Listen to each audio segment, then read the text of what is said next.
वैसे तो इस वीडियो को काफ़ी समय पहले आ जाना चाहिए था, पर क्योंकि हम अलग-अलग कारणों से बिज़ी थे, तो ये वीडियो काफ़ी ज़्यादा डिले हुई है। उसके लिए मैं क्षमा प्रार्थी हूँ। हेलो दोस्तों, मेरा नाम है अंकित और आज हम ओशिनोको नाम की एनीमे को कवर करने जा रहे हैं, जो तब बहुत ही ज़्यादा ट्रेंडिंग में चल रही थी।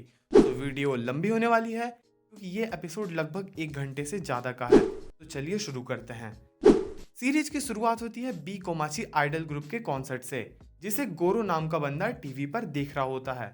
हमें पता चलता है कि गोरो उस ग्रुप की 16 ईयर ओल्ड आई हाशिनो का बहुत बड़ा फैन है और उससे एक बार मिलना चाहता है। पर तभी वहां पर नर्स आ जाती है और वो उससे पूछती है कि वो सब तो ठीक है, पर तुम ये पेशेंट रूम की टीवी में क्यों देख रहे हो। नर्स गोरो को बताती है कि उसको याद आया कि ट्विटर पर ट्रेंड हो रहा है कि आजकल आई की तबीयत ठीक न होने की वजह से वह ब्रेक पर जा रही है। और ये सुनकर वो शॉक हो जाता है और रोने लग जाता है, जिस पर नर्स कहती है कि वो 16 साल की है, कहीं आप पीड़ो तो नहीं। जिस पर गोरो कहता है कि उसके कुछ दूसरे रीजंस हैं। गोरो बताता है कि वो पहले इस हॉस्पिटल में काम करता था और उसकी एक पेशेंट ने उसकी ज़िंदगी बदल के रख दी। और हम गोरो के अतीत में झांकते हैं, जिसकी शुरुआत एक लड़की से होती है जिसका नाम सरीना होता है। सरीना एक कैंसर पेशेंट रहती है और आइडल ग्रुप बी कोमाची की बहुत बड़ी फैन होती है और वो गोरो को बताती है कि वो आई होशिनो उसकी फेवरेट सिंगर है। वो गोरो से पूछती है कि कभी सोचा है कि अगर हम एक आइडल के घर पैदा हुए होते, हमारे पास पहले से ही कनेक्शंस और लुक्स होते। गोरो को ये सब बकवास लगता है और वो कहता है कि तुम क्यूट हो और तुम आइडल बन सकती हो ठीक होने के बाद। अगर वो ऐसा करेगी तो गोरो उसका सबसे पहला फैन बनेगा। और ये सुनकर सरीना इम्प्रेस हो जाती है और गोरो से शादी के लिए कहती है, पर गोरो उससे मना कर देता है और कहता है कि 16 से कम उम्र की लड़की से वो कभी शादी नहीं करेगा और तुम 16 की हो जाओगी तो मैं इस बारे में सोचूंगा। पर वर्तमान में वो 12 साल की उम्र में ही चल बसी। गोरो कहता है कि अगर वो जिंदा होती तो आज वो भी आई के जैसे 16 साल की होती, इसलिए वो आई को इतना ज़्यादा पसंद करता है। जिसे सुनकर नर्स कहती है कि तुम सच में एक पीडोफाइल हो। फिर वो दोनों लंच खत्म होने के बाद नेक्स्ट पेशेंट को देखने जाते हैं।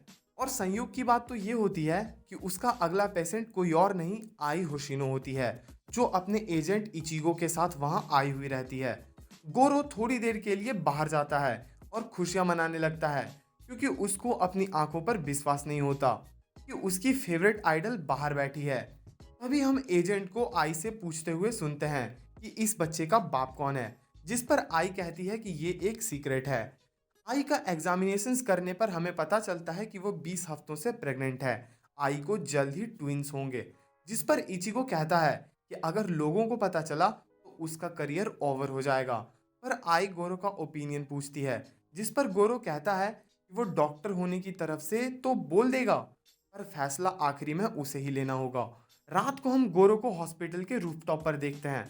वो कहता है कि अगर तुम किसी और की भी हो जाओ तो भी मैं तुम्हें सपोर्ट करता रहूंगा, और अगर तुम इन बच्चों को जन्म दोगी तो शायद ही तुम उन ऊंचाइयों को छू पाओ जिन्हें छूते हुए मैं हमेशा से तुम्हें देखना चाहता था। पर हम देखते हैं कि उसने अपने फ़ोन में सरीना की फ़ोटो लगाई हुई है और वहाँ पर आई आती है और वो दोनों अपनी भावनाएं व्यक्त करते हैं। गोरो उसको सरीना के बारे में बताता है और आई उसको कहती है कि उसने ट्विंस को रखने का फैसला कर लिया है, पर वो ये सब पब्लिक को नहीं बताएगी। आई गोरो को समझाती है क्यों झूठ प्यार का एक बेहतरीन रूप है, और उसकी बातें सुनकर गोरो उसको भरोसा दिलाता है कि वो उसकी डिलीवरी सेफली करेगा। कई दिनों तक गोरो आई का ख्याल रखता है और फिर आई के डिलीवरी के दिन गोरो बाहर वॉक पर चला जाता है। तभी उससे एक अनजान आदमी पूछता है कि क्या वही आई होशिनो का डॉक्टर है। जिसे सुनकर गोरो उससे पूछता है कि उसे ये कैसे पता लगा, क्योंकि आई यहाँ पर नकली नाम यूज करके रह रही थी। क्या तुम उसे जानते हो? क्या मैं तुम्हारा नाम जान सकता हूँ? गोरो के सवाल करने पर वो आदमी भागने की कोशिश करता है और ये देखकर गोरो भी उसका पीछा करने लगता है। गोरो भागते भागते पहाड़ की चोटी पर पहुंच जाता है और नीचे से आकर वो आदमी गोरो को धक्का दे देता है। गोरो अधमरी हालत में पहाड़ के नीचे गिरा हुआ होता है। उसकी बॉडी से बहुत ही ज्यादा खून बह रहा होता है और उसके टूटे हुए मोबाइल पर कॉल आ रहा होता है। उसको याद आता है कि उसको आई की डिलीवरी करनी है, इसलिए उसका वहां जल्दी पहुंचना जरूरी होगा। तभी उसको सरीना की सेलिब्रिटी के घर पैदा होने की बात याद आती है कि कैसे उनके पास ऑलरेडी कनेक्शंस और लुक्स होते हैं। गोरो मरते हुए सोचता है कि मैंने इसके बारे में पहले कभी सोचा नहीं था, पर अब क्यों, और वो मर जाता है। दूसरी तरफ आई की डिलीवरी होती है और उसको ट्विंस होते हैं। जब गोरो को होश आता है, वो देखता है कि वो आई के गोद में होता है और वो सच में आई के बेटे एक्वामरीन के रूप में पुनर्जन्म लेता है। पर उसको समझ नहीं आता कि उसके पास अभी भी पिछले जन्म की मेमोरीज क्यों हैं। पर वो एक डॉक्टर है और इस बारे में जरूर पता लगाएगा। तब तक के लिए आई के बेबी की लाइफ एंजॉय करने का फैसला करता है और अचानक से एक्वामरीन की ट्विन सिस्टर रोने लगती है और आई उसको चुप करवाने के लिए उसको उठा लेती है और हमें पता चलता है कि उसका नाम रूबी होशिना है। अभी वहां पर इचिगो और उसकी वाइफ मियाको आ जाती है। इचिगो उसको बताता है कि वो चाहता है कि आई वापस आइडल बने और वो आई को मना करता है कि वो अपने बच्चे को स्टूडियो नहीं ला सकती। उसी रात जब मियाको बेबी सिटिंग करते करते थक कर सो जाती है, तब एक्वा टीवी चलाकर अपनी माँ का इंटरव्यू देखता है, जहाँ पर लगभग आई गलती से बेबी के बारे में बता ही चुकी होती है। उसके बाद आई और उसका ग्रुप सॉन्ग्स परफॉर्म करते हैं और ये देखकर एक्वा बहुत खुश हो जाता है और वो कहता है कि अच्छा हुआ उस खूनी फैन ने मुझे मार दिया जिससे मैं जिंदगी जी पा रहा हूँ। उसको लगता है कि ये रीबर्थ उसके आई के प्रति लगाव के कारण हुआ है। तभी रूबी भी उठ जाती है और कहती है कि ये शुरू हो गया, तुमने मुझे जगाया क्यों नहीं। दोनों टीवी पर अपनी माँ को देखने लगते हैं। हमें पता चलता है कि रूबी का भी पुनर्जन्म हुआ है क्योंकि एक्वा ने एक दिन अपनी बहन को स्मार्टफोन से एक फैन वॉर करते हुए देख लिया था। आई, तुम्हारी हिम्मत कैसे हुई हमसे झूठ बोलकर बाल बच्चे करने की।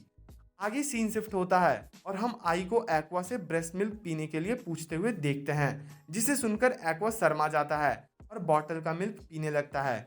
दूसरी तरफ रूबी ब्रेस्ट मिल्क पीने के लिए हाँ कर देती है और एक्वा को जलन होने लगती है। एक्वा अपनी बहन से कहता है कि तुम्हें जरा सी भी शर्म नहीं आई, जिस पर रूबी कहती है कि हम उनके बच्चे हैं और वो हमारी माँ, ये तो हमारा जन्मसिद्ध अधिकार है। तभी रूबी की डायपर गीली हो जाती है और मियाको उसको चेंज करने के लिए आती है। वो सोचती है कि वो प्रेसिडेंट की वाइफ है, फिर भी वो यहाँ पर बेबी सिटिंग कर रही है।